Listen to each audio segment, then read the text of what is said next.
how's it going, guys? It's Saturday, yay! Okay, so I'm going to Home Depot, guys, and looking for some stuff for the base for the shed. So that's where we're going now. It's over to Home Depot. I'm not sure if I'm going to move the shed today yet or not. I may wait until Tuesday and move it. The storm and stuff that we had go through here a couple nights ago. If you guys been watching me, seen the video. Yeah, it wasn't that bad at all. Basically just lightning and a little bit of wind and lots of rain, and after that it wasn't anything. So I went around and looked in the yard and stuff, and there's a few limbs down, you know, little bits of stuff here and there, nothing really major. So yeah, so overall it went pretty good. But yeah, I'm going to Home Depot to pick up a few things, so I'll turn you back on here just shortly. So okay guys, I'm in the van. Yeah, and I made me a new armrest. I got a wall here. What the hell's this? So yeah, $100 later almost, and got all this stuff here, and this materials for the floor. So once we get back to the house here, I'll show you exactly what I got. But yes, there's 2x4s and some plywood, and I'm gonna do it a redneck way. I know it won't last very long. I mean, if it lasts me a few years, it'll be fine. I don't care. You know, I'm not planning on staying in my home forever. But like I said, if I get 4, 5, 6 years out of it, if I have to replace the floor in it, it'll be fine. I'm going to put an extra couple 2x4s on the floor to help support it, because I'm not using real thick plywood, because it was cheap, so that's why I'm using this extra stuff here. So it's going to cost me almost $80 just for treated flooring. So I'm going to do it this other way. And like I said, it's kind of redneck, but it'll work. So because I actually done some research on it before I actually bought that stuff. So, but yeah, guys, I'll get you back out here in a minute. And by the way, because I got this crap in here, I still see my mirrors. There's that one, this one, and that one, and I can see out behind me. So you guys look there, I can see out, and I still got all this crap in here because it goes all the way back to the back. So yeah, they can't say that I can't see to see where the hell I'm going. Okay, guys, so I'll show you the materials and stuff that I picked up. So what we got is this is 7/8 inch plywood, and I'll show you what I'm going to do with that in a minute. But this is going to be the floor. I got a couple extra 2x4 so that way I can extra brace the floor, because this was $10 a sheet, $10.70 or something like that, $10.80 a sheet, versus $37 for a sheet of 1/2 inch treated. And I'm not paying that much for treated plywood.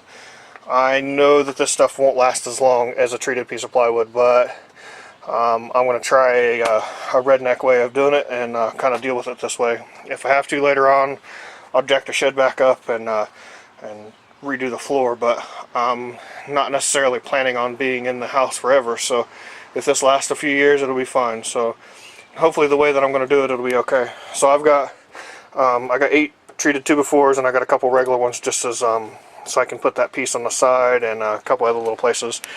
And then I've got, I unlocked the door. I've got this. I got a bag of Quikrete and sand here. So there's that and sand. So what I'm going to do is this is for the fence post, so I can put it back. This is actually for this.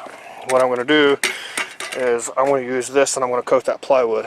So I'm going to coat the front and the back of the plywood, and then put the shed on top of that. So that way it'll block out a lot of the moisture that's in the plywood from getting to it and screwing it up. But I'm going to take this sand and I'm going to put in here when I do the top, so that way it's got like a grit cover on it, so that way I'm not slipping and sliding, because this stuff does get kind of slick if you was to walk in there. So that's kind of my process. And I got a box of screws in here too. These were like $6 for these. I know they're drywall screws, you know, of course they're the drywall screw crap, but you know, cheap is as cheap does. So those were $6 for the drywall ones, and if I was to use actual outdoor ones, they were like $15, almost double. And freaking sorry about that, guys, there was a bee. Yeah, so I gotta get this crap out of here. The wife, she's gotta go do something, and yeah, I gotta go back here and clean out a hole, so that way I can start putting this stuff back there. So I'll get back to you in a minute. Okay, tubers, I got a question for y'all. Okay, so you know, comment below down here. What I'm going to do is I am going to show you a picture of something that I found. I'm debating in buying it. I don't know if I necessarily need it, but it's one of those things, if I get into a situation where it's quite dark or something, it would be a good idea. You know, I might use it more than I think, but it is kind of bulky. That's my problem. If you guys know anywhere where I can pick something like this up, you know, let me know. But what it is, I don't know if you guys can see this. It's got 3 sets of LEDs on it, and it's got like a loop thing that hooks onto the bottom, like where you would actually mount like a tripod on it. So it goes underneath, mounts on the bottom, and then kind of comes up over top of the camera. So that way it hangs over top. Like I said, it is kind of bulky, but if I was showing you guys something, it would make it a little easier. Like I said, you know, comment down below, let me know. Okay guys, update on the Murray. I've talked to several people, and basically they said that the carburetors are junk on these, because it's the way that they're designed. They're not adjustable, which kind of sucks. But I talked to the guy that owns it, and he told me to go ahead and order a new carburetor for her and do a full service and get her ready to go. So that's the process that I'm going to go over the next couple days. The carburetor should come in. It wouldn't take me a little bit to put it on, do the service on it, and have her ready to go. So yeah, these Tecumsehs with those stupid non-adjustable carburetors, they're junk, guys. And then they're $70 for the carburetor, so $66, $68, something like that, what I paid. So buddy there, he's looking at about a $100 bill, or just about, for just parts and stuff on this. So, but yeah, so the floor. Okay, so moving some stuff around. Crash Nationals back here, guys, and then this is the big GT snapper and everything else out here. Yeah, so you guys know the process of moving a shed here is, that's why all that shit's, everything that's out here is going back there, because it's in the damned way and it drives me nuts.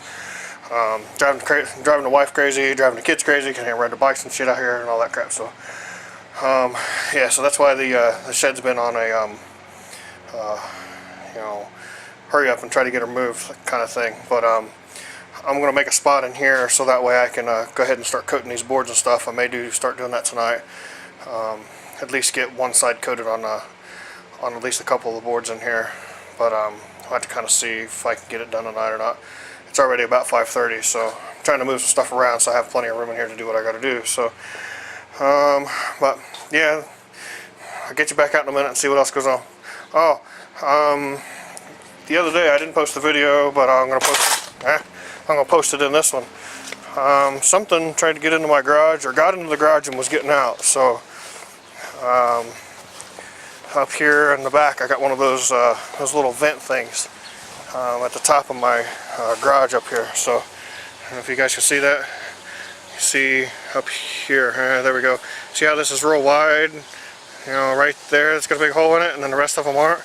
Yeah, I don't know what the hell tried to get in there. Something tried to get in and get out or something, I don't know. But I noticed that the other day. But it looks like up in there that it's, if you look at the top is actually bent up on there too, and then the bottom's like bent out. So something came out, it looks like. I'm not sure why, but yeah. So, but like I said, I didn't post it in the other video, and the shed is still in the same spot. I haven't moved it yet. She's still sitting over here. I'm just peeking through the fence here, guys. Still up on the trailer, not moved anywhere. She's doing pretty good. So, like I said, I can't do anything tomorrow, so it'll probably be Tuesday before I get her moved. I still have to clear the spot out in the back there for it to sit. But got to put the platform and stuff in there for it to sit in there first before I do that. Because it's actually going back here and behind this mess of stuff. Right here is my fire pit. So I'm going to have to move the junk out of the fire pit, because if you look right here where this tree's at, it's going to go right there, right on the right hand side of that tree. And then between the fence and over to the shed, I'm going to clear that out, and that's where I'm going to put some of my mower parts and pieces and, you know, dead mowers and whatnot.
Okay guys, so here's the beginning process here.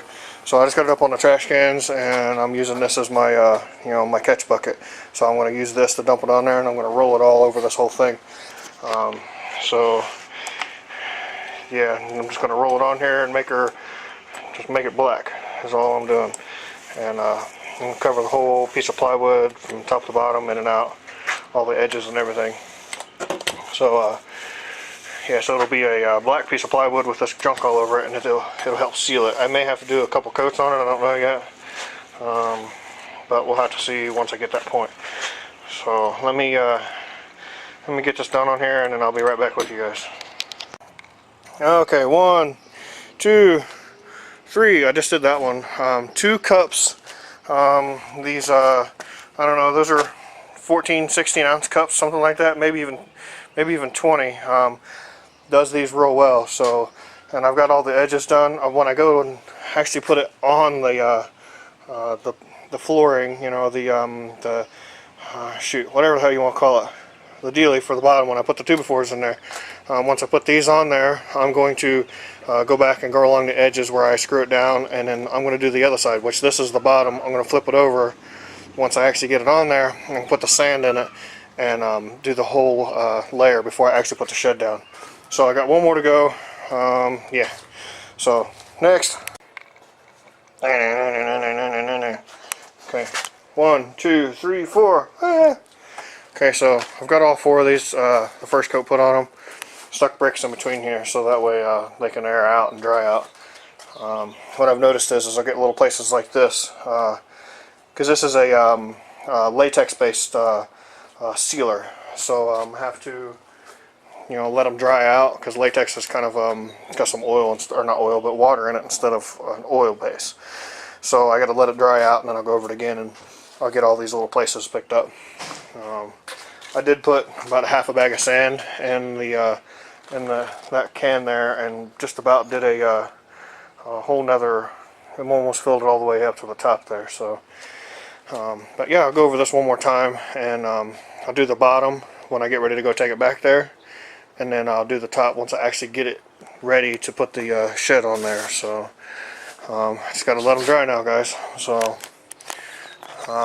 it's end of the day for me, end of the video.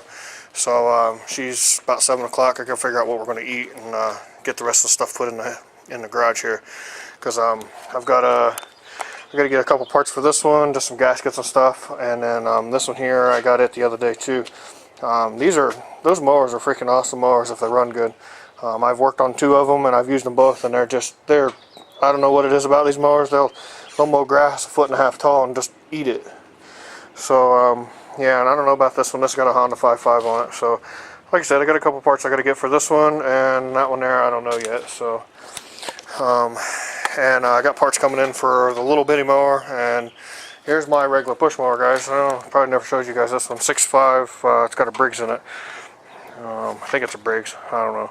I've never had to do a whole lot to this one. The only thing I've ever had to do with it is this has this self-propelled mechanism junk on the front with a transmission in it. Well, to fix the problems with these transmissions, you have to buy the whole housing. You can't buy just the top or the bottom or the internals. You have to buy the whole assembly, and it's like $150 or something, some crap for it. So, typical me, I rednecked it. So I got a little bit shorter belt than what's supposed to go on it, and I stuffed this piece of wood in here. So this belt is actually starting to wear out on it, so I need just a tad bit shorter, another ½ inch or something, and she'll be okay. But the way these work, it just engages if you pull this back up at the top, and it engages. But yeah, this piece of wood, this thing breaks off. It's got a screw that goes down through here with a spring on it, and stupid things break off on them all the time. I kind of come up with a basic design to fix this, to make a little piece to mount on there. I just never have made time or had a reason to change it to add that piece onto it. So maybe one day I'll get to that. And this motor, yeah, it's a Briggs & Stratton. But this is I love this mower. She starts right up the first time every time. I mean, I've had it for 5 years. Every year I change the oil and make sure the fresh gas is in it. But in the fall, I go in and I make sure every drop of gas is out of it, and she fires up every spring. I mean, every time without fail so far, I've done nothing but put a plug in it and change the oil and gas. But yeah, like I said, the end of the video, guys, and going in and give me something to eat. So until next time, bye bye.